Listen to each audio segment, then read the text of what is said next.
On the night of January 15th, 2018, a woman sat alone in a London hotel room. She appeared in good spirits, leaving a cheerful voicemail to one of her friends.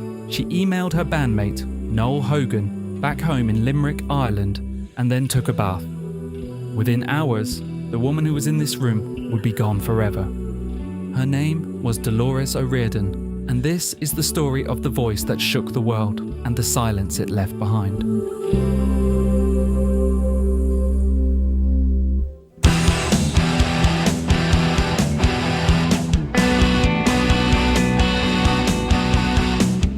In the summer of 1985, in a working-class housing estate called Moyross, on the outskirts of Limerick, 3 boys bonded over the most unlikely of passions: breakdancing.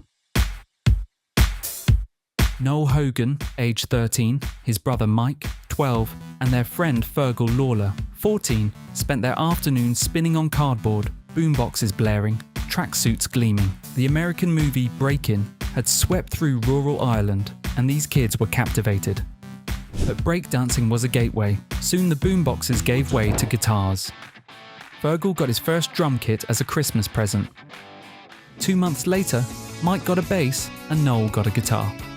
Their heroes weren't hip-hop artists. They were The Cure, Joy Division, New Order, and above all, The Smiths. By 1989, with a singer named Niall Quinn, they formed a band and gave it the most wonderfully absurd name imaginable, The Cranberries Saw Us. Throw me down a big stairs. On November 18th, 1989, they played their first ever gig at the Flag Cafe in Limerick.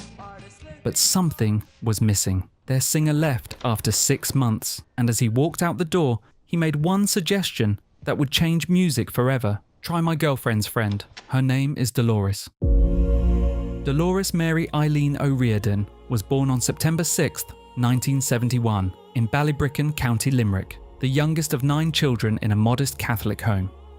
2 of her siblings had died in infancy. Her father had suffered permanent brain damage in a motorcycle accident 3 years before she was born. Her mother worked tirelessly to keep the family afloat.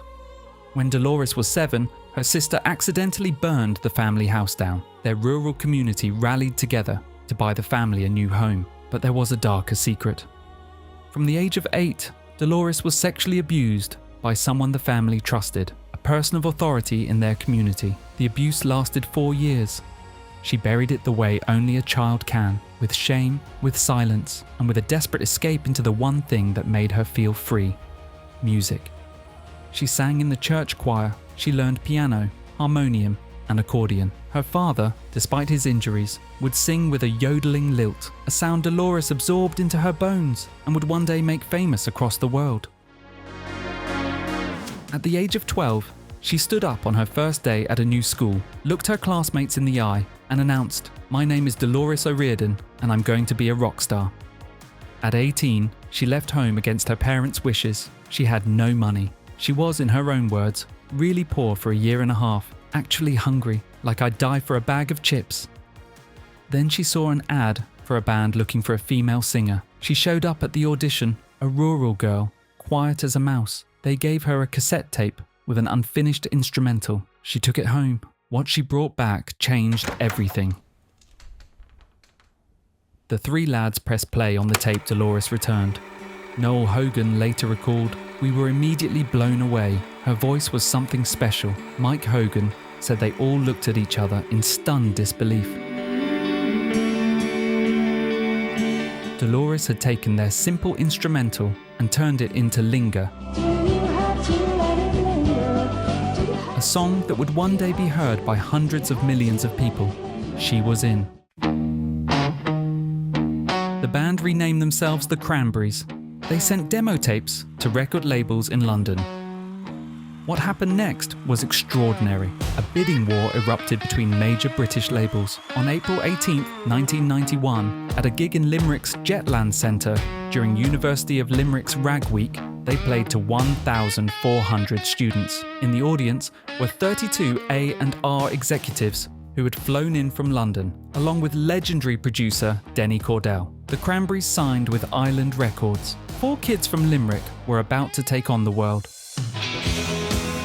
In 1993, the Cranberries released their debut album, Everybody Else Is Doing It, So Why Can't We? The album was a slow burn at first, but when Linger and Dreams caught fire on American radio and MTV, everything exploded. It sold 5 million copies in the US alone and reached number 1 in the UK. Suddenly, Dolores O'Riordan, the girl from Ballybricken who'd been hungry for chips just 3 years earlier, was one of the most famous women in rock music. But fame didn't bring peace, it made the pain louder. The childhood abuse she had buried for years began to manifest in devastating ways. Anorexia, depression, a shattering sense of self-loathing. She later said, "I knew why I hated myself. I knew why I wanted to make myself disappear." Yet outwardly, she was unstoppable. And what she did next would cement the Cranberries in music history forever. March 20th, 1993, a Saturday afternoon in Warrington, England. Children were out buying Mother's Day cards. The IRA detonated 2 bombs hidden in litter bins on a crowded shopping street. 56 people were injured. 2 children were killed, 3-year-old Jonathan Ball and 12-year-old Tim Parry, who died of his injuries 5 days later. The Cranberries were touring nearby in the UK. Dolores saw the mothers of those boys on television. She later said, "I felt so sad for her, that she'd carried him for 9 months, been through all the morning sickness, the whole thing, and some airhead who thought he was making a point did that." She walked into a tiny rehearsal shed in Limerick and played the band a new song on acoustic guitar. Noel remembers. She said, "No, this needs to be heavy. It's an angry song, and it needs to reflect that." The song was Zombie. Island Records was terrified. They reportedly offered Dolores $1 million to shelve the track and write something safer. She refused. The music video, directed by Samuel Bayer, the same man who filmed Nirvana's Smells Like Teen Spirit, showed Dolores covered in gold paint, surrounded by silver-painted children, intercut with real footage from the Troubles. Both the BBC and RTE refused to air it in full. Zombie went to number 1 in 6 countries. It became the first music video by an Irish band to reach 1 billion views on YouTube.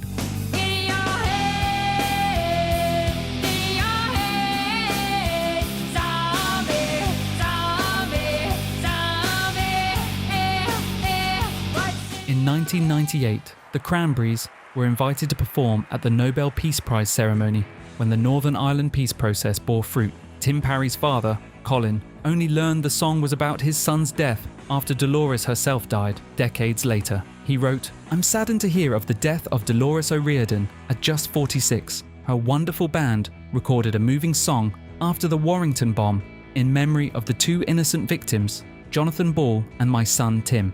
R.I.P. Dolores." At the peak of their fame, the Cranberries sold nearly 50 million albums worldwide.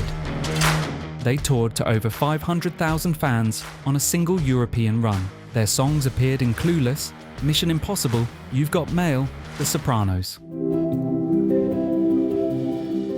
In September 1995, Dolores performed Ave Maria alongside Luciano Pavarotti at a charity concert for the children of Bosnia. Princess Diana was in the audience. When they finished, Pavarotti kissed her hand. Years later, that same recording of Ave Maria would be played at Dolores' own funeral. But behind the stadium lights, Dolores was fighting battles nobody could see. She was diagnosed with bipolar disorder in 2015. She struggled with depression, anorexia, and alcoholism, all rooted in the trauma of her childhood. In 2011, her beloved father died. At his funeral, Dolores came face to face with her childhood abuser, the man she had dreaded seeing for decades. He approached her and apologized, but words cannot erase years of pain. She later said, "I'll always be a bit of a train wreck. Nobody's perfect. Those people who pretend they are perfect aren't perfect." On the morning of January 15th, 2018, Dolores O'Riordan was found in her bathtub at the Park Lane Hilton in London. She had drowned after drinking excessively. She was 46 years old. The coroner ruled it a tragic accident. She had been in London to record vocals for a cover of Zombie with the band Bad Wolves. She never made it to the session. Her final social media post, 11 days earlier, had been optimistic, looking forward to the future.